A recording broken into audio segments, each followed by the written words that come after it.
नगरपालिकेत गोंधळ घातला, जसं काही यांच्यावर प्रचंड दबाव सरकारनं आणला आणि ह्यांना निवडणुकीपासून लांब ठेवायचं अशा पद्धतीचा गोंधळ त्या ठिकाणी घातला. पण त्यांना बेसिक गोष्टी माहित नाही. पक्ष काय असतो, निवडणुका कशा लढवायच्या असतात, चिन्ह कसं मिळवायचं असतं. ही निवडणूक सुरू होण्याच्या अगोदर 15 दिवस मी माझ्या पक्षाची सगळी घटना, त्याचं प्रोसिडिंग आयोगाकडनं आम्ही त्याच्या मंजुऱ्या आणि कपाशी चिन्ह मला पुढच्या निवडणुकीत लढवायसाठी पाहिजे म्हणून मान्यता ती 15 दिवस अगोदर घेऊन ठेवली होती. ह्या ठिकाणी जर पंढरपूरचं नगराध्यक्ष पद ओबीसी करता किंवा एससी करता निघालं असतं तर आज तुमच्या पुढे जे आल्यात मत मागण्यासाठी अध्यक्ष म्हणून ती मंडळी या पंढरपूरकडे करकली सुद्धा नसती. चुकीचं आहे का बरोबर आहे?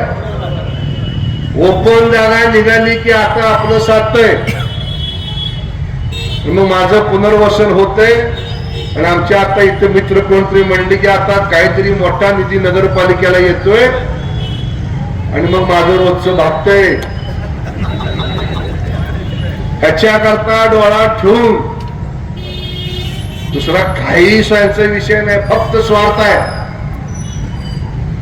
जर ओबीसी करता निघाला असतं, एससी करता निघाला असतं तर ह्यांना धूळ दिसली नसती, खड्डा दिसला नसता, काही दिसलं नसतं.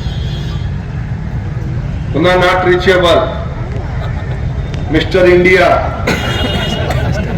ही निवडणूक झाली की ती निवडणूक, ती निवडणूक झाली की ती निवडणूक. मित्रांनो, राजकारण हा काय आमचा धंदा नाही, त्याच्यावरती आमचं काय पोट नाही, आमचं प्रपंच नाही. त्यातनं काय मला मिळवायचं नाही की मला म्हणते प्रिन्स आहे. माझ्या आयुष्यामध्ये सुदैवानं कुठे जन्माला यावं तुमच्या माझ्या हातात. पण माझ्या घरामध्ये 1930 सालापासून 4 चाकी गाडी आहे, म्हणजे माझ्या वडिलाच्या जन्मापासून. त्यामुळं मला पैसा वगैरे सगळं गौण आहे. माझ्या घरात 1910 सालापासून राजकारण आहे. मी आमदार नाही, खासदार नाही, मंत्री नाही, काही नाही, तरी सगळी निवडणूक माझ्या नावावर चालू आहे. परिचारक परिचारक परिचारक परिचारक. त्यामुळे ह्या लोकांना काही तुमचं घेणं देणं नाही. शंकरराव म्हणले, अमित भाऊ म्हणले, त्या सगळ्यांनी आपल्या भावना व्यक्त केल्या. कारण सूर्य किती जरी झाकला तरी, ढगाआड गेला तरी ती पुन्हा तळपतच राहतो, लक्षात ठेवा तुम्ही. मी आमदार नव्हतो तरी मी वचनं लोकांना दिली, वचनं देऊन ती कामं पूर्ण करण्याचं काम. तुमच्या गावात आमदारकी होती, एक विकासाचं काम त्यांनी सांगावं या शहरासाठी केलंय म्हणून. पाण्याचं, ड्रेनेजचं, कशाचंही जाहीर सांगितलं मी, आजही सांग. जर त्यांनी काम दाखवलं तर मी उद्याच्याला माझ्या अध्यक्षाला पाठिंबा द्यायला लागेल त्याला. पण या गावाचं दुर्दैव आहे की लबाड थोबाड बोलायचं, शंकर म्हणला तसं जाती जातीचं विष पेरायचं आणि स्वतःच्या राजकारणाच्या तुंबड्या भरायचं काम त्या सगळ्या राजकारणी लोकांनी या ठिकाणी केलेलं आहे. कारखाना निघाला की मीच चेअरमन, मी झालो की माझा पोरगा चेअरमन. जिल्हा परिषदेला सगळ्या लोकांना आपण या ठिकाणी उमेदवारी देतो, निवडून आणतो. नगरपालिकेमध्ये किती लोकांना नगराध्यक्ष या ठिकाणी झाले. मोठ्या मालकांनी प्रत्येकाला आशीर्वाद देण्याचं काम केलं. नानासाहेब डोंबे असतील, नारायणराव धोत्रे असतील, लक्ष्मीनारायण भट्टर असतील, बाबा देवडीकर असतील, बाबा आदटराव असतील, दगडू गोडके असतील, दगडू धोत्रे असतील, वामन तात्या असतील, पांडुरंग घंटी असेल, सतीश मुळे असतील, विलासराव साळुंके असतील आणि साधनाताई भोसले असतील. कोण आहे यात परिचय? कोण आहे माझ्या जातीपातीचा? इब्राहिम भाई सारखा एक मुस्लिम बांधव त्यांच्या मंडळीला मंदिर परिसरात निवडून आणण्याचं काम त्यावेळेस वाला उत्पादन आणि मोठ्या मालकांनी केलं. तुमची विनंती आहे मुस्लिम बांधवांना, तर आम्ही ह्या पद्धतीने वागतोय तर तुम्ही सगळ्या समाजाला दाखवून द्या. तुम्हाला बदनाम करण्याचं काम केलं जात आहे का? मुस्लिम समाजाचं मत पडत नाही, दाखवून द्या तुम्ही सगळ्यांनी. आणि तुम्हाला बदनाम करायचं षडयंत्र या गावात चालू आहे. मत मुस्लिमाची पडत नाहीत. त्यांची पडत नाहीत, कमळाला देत नाहीत, का देत नाही? विधानसभेला मिळाली, लोकसभेला मिळाली, काय अडचण आहे मत न द्यायचं? पण ह्याचा मागचा उद्देश आहे की तुम्हाला फक्त बदनाम करून समाजातनं बाजूला काढायचं आणि तुमच्याकडे संशय वृत्तीनं बघितलं पाहिजे सगळ्यांनी. दुर्दैवानं अशा पद्धतीचं राजकारण चालू आहे. तेव्हा पोटाची खळगी भरायची असती ना, त्यावेळेस काही तुमच्या पुढे नसतं, राजकारण नाही, काय नाही, काय नाही. सगळ्यात वाईट काय तर गरिबी आहे. आणि त्या गरिबी हटवायची असेल तर अर्थकारण मजबूत झालं पाहिजे, लोकांच्या खिशामध्ये 4 पैसे आले पाहिजे, ते जास्तीत तर रोजगार झाला पाहिजे. पण त्या रोजगाराकरता आपल्याला एवढा समोर विठ्ठल उभा आहे. मग त्याकरता काय केलं पाहिजे?